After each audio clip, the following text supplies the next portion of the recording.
The Sega Genesis Mini. The first one of these consoles made by Sega themselves.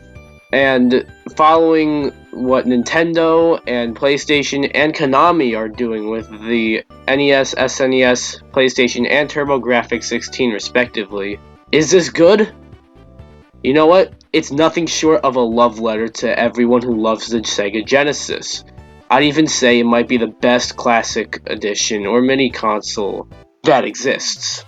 Before we get started with my Sega Genesis Mini review, you know what to do. Be sure to like this video, subscribe if you're new, turn on notifications, and leave a comment, and you'll be a loyal subscriber.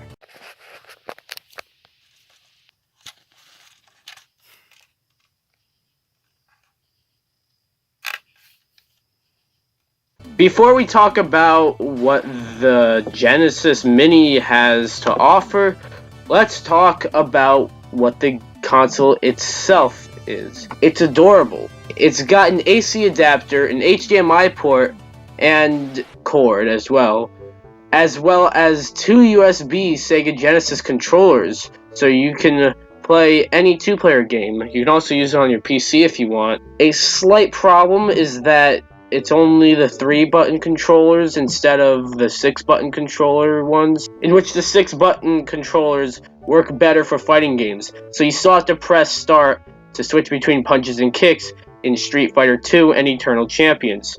But the reason why I say this is a slight issue is because you are able to use the Retrobit 6-button controllers.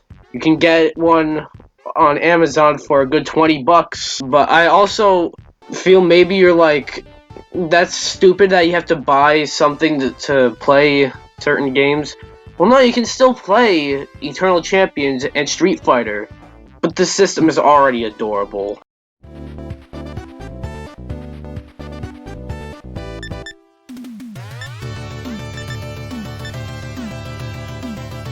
The most important thing about something like this are the games, and Sega knew that damn well, that that's the games and not just the product existing. I'd say Sega nailed the library with 42 mostly killer titles.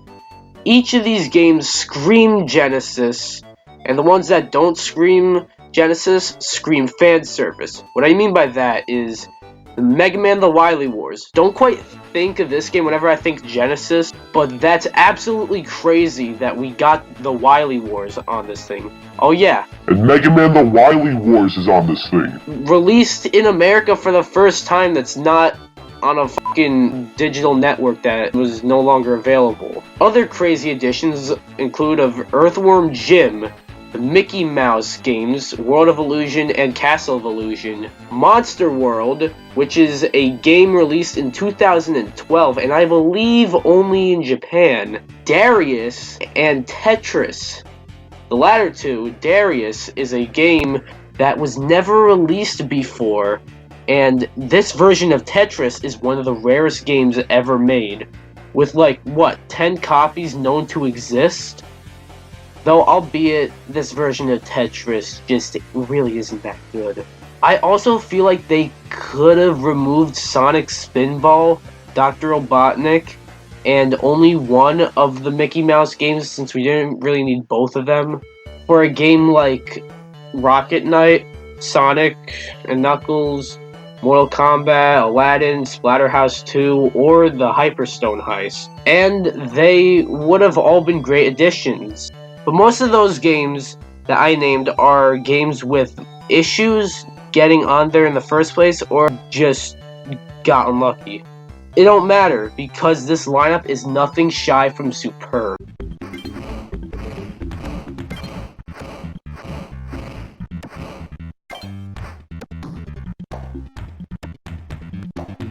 Talking about some of the other stuff, the emulation is great, as it looked almost exactly like the original versions of these games.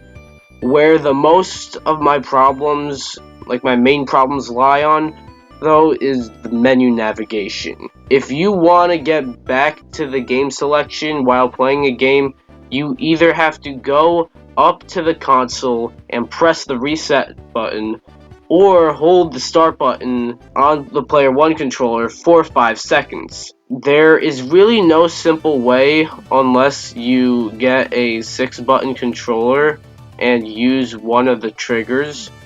Another thing is that when selecting a game, the controls can be very slippery, where if you press one of the arrows to try to navigate to a specific game you want, you'll end up hovering over a game you might not have meant to get to. That's such a minor complaint, though, that it doesn't even affect my verdict. I also really love the music of the menu. It's just so cool.